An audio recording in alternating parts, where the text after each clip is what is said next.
Hello everyone, welcome to our YouTube channel keep it simple. ऐसा कोई सगा नहीं जिसको हमने ठगा नहीं। अगर आपसे पूछा जाए कि ये लाइन किस शेयर पर फिट बैठती है, तो आई एम श्योर कि सब लोगों का या ज्यादातर लोगों का आंसर होगा यस बैंक।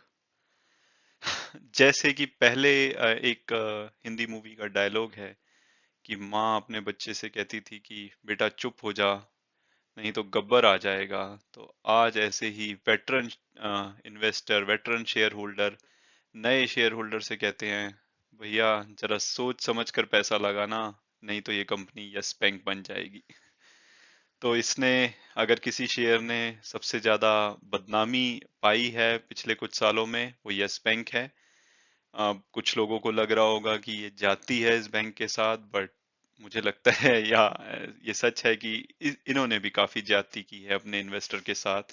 कहाँ ये कभी 400 रुपए का होता था और आज की डेट में ये 10 रुपए के प्राइस पर चल रहा है।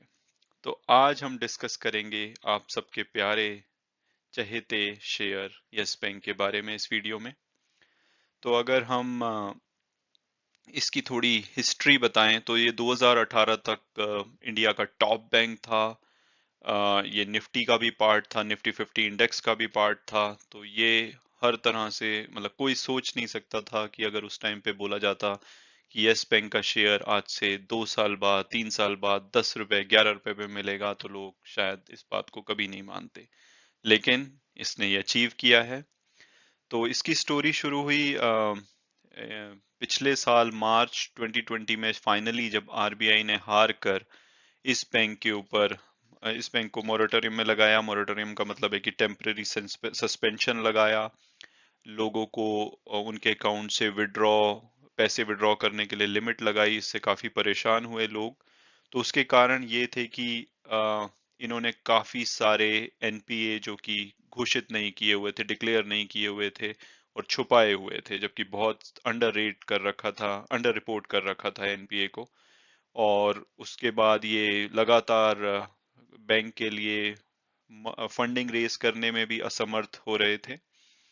और इन्होंने काफी सारी इनएक्यूरेट स्टेटमेंट भी दिखाई थी कि इनके पास पैसा आने वाला है, जबकि एक्चुअली में वो नहीं आने वाला था। तो आरबीआई ने फाइनली इनको मॉरेटोरियम पे डाला और कमांड दी, ये एक मुश्किल काम दिया मिस्टर प्रशांत कुमार को, जो कि एसबीआई के फॉर्मर सीएफओ हैं, कि भैया आप ही कुछ इसका सॉल्यूशन निकालो। और जो कि मुझे लगता है कि उन्होंने काफी इसके ऊपर मेहनत की और काफी इम्प्रूव किया है अभी तक बैंक को।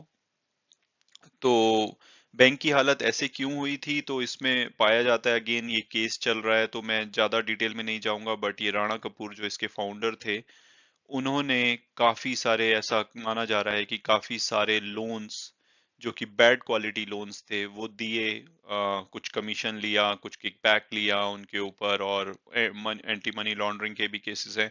तो शुरू में जब मार्च 2020 में निकल कर आ रहा था कि ये रफली 34,000 करोड़ इन्होंने इनके एनपीए जो कि डिफॉल्ट हो गए हैं, जो कि इन्होंने गलत ढंग से दिए हुए हैं। अब उसमें सारे ही आई मीन फ्रॉड नहीं थे, लेकिन कुछ कुछ उसमें ऐसे थे कि जिसमें कि इन्होंने अपनी पोजीशन का गलत फायदा उठा के लोन अप्रूव किए हुए थे, और उससे इनकी और इनकी फैमिली मेंबर ने काफी कमीशंस वगैरह और काफी किकबैक्स लिए हुए थे।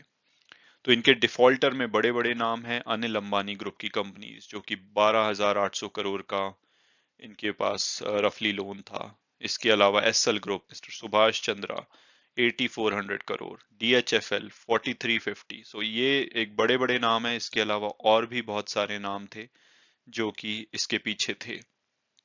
तो ये तो खैर ओवरऑल स्टोरी की, फ्रॉम टॉप टू बॉटम ये कैसे आया। तो आज के वीडियो में हम डिस्कस करेंगे कि अभी क्या चल रहा है यस बैंक में, और आगे क्या लगता है कि इसका प्राइस कहां तक जा सकता है और हमारी स्ट्रेटेजी क्या होनी चाहिए। तो इससे पहले कि हम डिस्कस करें डिटेल में कि क्या चल रहा है, कंपनी का ओवरव्यू लेंगे। तो ये एक प्राइवेट बैंक है, हेडक्वार्टर मुंबई में है। मार्केट कैपिटलाइजेशन आज की डेट में भी ये सब होने के बाद भी 28,000 करोड़ है, जो कि इसको 160th लार्जेस्ट कंपनी बनाता है इंडिया की। ओवरऑल एक मिड कैप कंपनी है। मार्केट शेयर इसका काफी कम हो रहा है, 3.8% है। शेयर होल्डिंग पैटर्न देखें तो प्रमोटर तो अब कुछ भी ओन नहीं करते हैं इसमें, तो ये प्रोफेशनली रन हो रही है कंपनी, और इसमें मेजर स्टेक है डोमेस्टिक इंस्टीट्यूशन का, जैसे कि एसबीआई, एचडीएफसी, आईसीआईसीआई, बहुत सारे बैंक्स ने इसमें मिलकर पैसा लगाया है। फॉरेन इंस्टीट्यूट्स का 10% रफली, और बाकी सब रिटेल का। और इसमें चिंताजनक बात यह है कि बहुत सारा इनका पैसा फॉरेन इंस्टीट्यूशनल इन्वेस्टर कम कर रहे हैं। हालांकि कुछ रिस्ट्रिक्शन है डोमेस्टिक इंस्टीट्यूशन के पास कि वो 3 साल से पहले अपना स्टेक बेच नहीं सकते, और उस वजह से वो अपना स्टेक इतना कम नहीं कर पा रहे हैं। लेकिन देखा जा रहा है कि फॉरेन इंस्टीट्यूट और जो भी कर सकता है बड़ा प्लेयर, वो इसमें से कम कर रहा है, और वो सब पास ऑन हो रहा है रिटेल इन्वेस्टर को। और रिटेल इन्वेस्टर इसमें लिए जा रहा है और अपनी होल्डिंग बढ़ाए जा रहा है, और वो ये सोच के कि इससे क्या कम होगा, 10 रुपए में से क्या कम होगा, 9 रुपए से कम क्या होगा। तो ये सोच के वो लगातार इसके गिरने पे लिए जा रहे हैं, जो I think may be not the right strategy. But हम और डिटेल में डिस्कस करेंगे नेक्स्ट पेज में। But that's going on in if we study the shareholding pattern. अब बात करते हैं फाइनेंशियल्स की। तो ये पिछले क्वार्टर में बहुत मेजर इसने लॉस दिखाया था, इनको प्रोविजंस करने पड़े थे, जो कि अब फाइनली जून में इसने 200 करोड़ का रफली प्रॉफिट दिखाया है, जो कि एटलीस्ट ये प्रॉफिटेबल हुआ है। तो फाइनेंशियल्स थोड़े से एनकरेजिंग दिखते हैं। और अगर हम टिकर टेप के एनालिस्ट की प्रिडिक्शन लें, तो उन्होंने जब एनालिसिस किया तो 15 एनालिस्ट इसमें इन्वॉल्व थे, और उनके हिसाब से कोई भी इसको बाइंग की ऑप्शन नहीं दे रहा है, कोई भी इसमें बाय करने का रिकमेंडेशन नहीं दे रहा है। लेकिन अगर उनके हिसाब से माना जाए तो ये प्राइस गिरते गिरते 5.79 तक भी जा सकता है ऑन एन एवरेज, जो कि मोस्टली वो लोग अग्री हो रहे हैं। वो प्राइस है 1158, जो कि may be like at current point, हालांकि इससे ऊपर ही था ये लगातार, लेकिन may be that could be the right right prediction. और कुछ लोगों ने बताया है कि अगेन पास्ट प्रिडिक्शन पे और लेटेस्ट डेवलपमेंट पे कि ये अगर बढ़ा तो ये 69 रुपीज तक भी जा सकता है। हम नेक्स्ट पेज में डिटेल में बात करेंगे कि हमारे हिसाब से ये कहाँ जाना चाहिए। तो चलिए आगे बढ़ते हैं।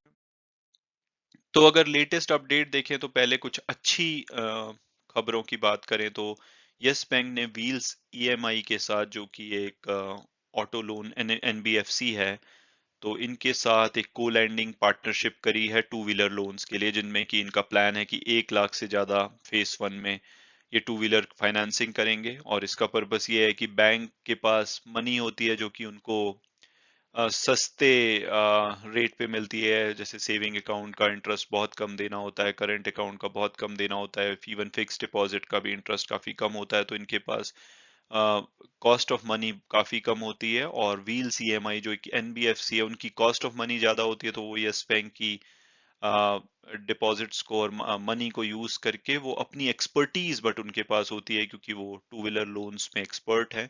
तो ये एक पॉजिटिव डेवलपमेंट है, और ये लेटेस्ट न्यूज है जिसमें कि ये इन्होंने पार्टनरशिप की है। तो इट्स लाइक कि ऑटो लोन सेगमेंट इनका कोई ग्रो करना चाहिए। और दूसरा, ये अपनी एक असेट रिकंस्ट्रक्शन फर्म बना रहे हैं, जिसके के लिए इन्होंने ईओआई दिया है और एक्सप्रेशन ऑफ इंटरेस्ट दिया है इन्वेस्टर के लिए कि आप इसमें पैसा लगाइए। और उसमें अभी ईएनवाई ने सुनने में आ रहा है अगेन अनऑफिशियल रिपोर्ट से कि ईएनवाई ने इंटरेस्ट दिखाया है। तो अगर वो रिकंस्ट्रक्शन कंपनी फॉर्म ये बनाते हैं, तो उससे उम्मीद है कि इनके जो एनपीएज हैं उसमें से हो सकता है कि कुछ रिकवरी हो पाए, या बेटर रिकवरी हो पाए। तो अब असली असली क्वेश्चन आज की डेट में हम सब लोगों को है कि इसका शेयर प्राइस जो आज गिरते गिरते 10 रुपीज 80 पैसे के आसपास आ गया है, कहाँ जाएगा इसका। तो लोगों को उम्मीद है कि ये 50 रुपए हो जाएगा, 60 रुपए हो जाएगा, 100 रुपए हो जाएगा। उनकी काफी एक्सपेक्टेशन है। लेकिन अगर रियलिस्टिकली अगर हम डेटा से इसका लगाएं, तो क्या क्या ऑप्शन है, तो हम दो तीन ऑप्शंस देखेंगे कि क्या क्या हो सकता है इसके शेयर प्राइस के साथ। अगेन ये मैंने कुछ एनालिसिस की रिपोर्ट्स को पढ़ के मैंने अपना ये एनालिसिस बनाया है, तो ये purely based on the data है। शेयर मार्केट में कुछ भी हो सकता है, तो ब्लाइंडली इसको मत फॉलो कीजिए आप। देखिए कि ये सेंस बनाता है या और रिसोर्सेज से अपने एडवाइजर से बात कीजिए। तो अगर इसकी हिस्ट्री देखी जाए तो जब ये मॉरेटोरियम में गया था, तो ये इन्होंने उसके बाद 2000 करोड़ नए शेयर इशू किए हैं, जिससे कि डाइल्यूशन हो गया है इक्विटी का। तो और वो सारे शेयर शुरू में जो इन्होंने मेजर बैंक्स हैं, जैसे एसबीआई ने 30% इसमें स्टेक लिया, HDFC bank, ICICI bank, Kotak bank, axis bank, और इवन कुछ राकेश झुनझुनवाला, राधा कृष्ण दमानी और अजीम प्रेमजी ट्रस्ट वगैरह ने भी इसके अंदर पैसा लगाया था। तो उनको तो 10 रुपए पे ये इन्होंने शेयर इशू किया। और उसके बाद इन्होंने एक एफपीओ निकाला था जनरल पब्लिक के लिए, जिसमें इन्होंने 12 रुपए में दिया। तो मोस्टली इनके जो नए शेयर हैं वो 10 से 12 रुपए में आए हैं। तो उनको मिला के 2000 करोड़ नए शेयर को, तो इनके आज की डेट में रफली आउटस्टैंडिंग शेयर्स हैं 2500 करोड़। और अगर उसको करंट उससे प्राइस से निकाला जाए तो वो 28,000 30,000 मार्केट कैप आता है। तो ये तो हो गया बेस।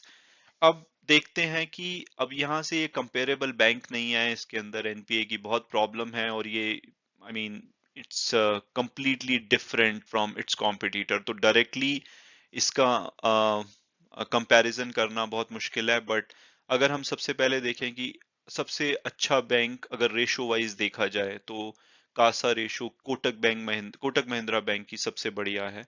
तो पहला एनालिसिस ये कहता है कि अगर इस यस बैंक की सारी रेशोज कोटक बैंक की तरह हो जाए, अगेन लाइक बैलेंस शीट फिर भी इनकी डिफरेंट रहेगी, बट अगर हम उन उन फैक्ट्स को अलग रखें और ये बोलें कि ये आज यहाँ से काफी इंप्रूव करता है और इसकी रेशोज जो कि आज काफी बुरी हालत में है, अगर ये कोटक बैंक के तरह हो जाए, तो इसका प्राइस 70 तक जा सकता है। तो आप ये मान के चलिए कि मतलब ये बेस्ट आज may be like one of the worst performing bank है।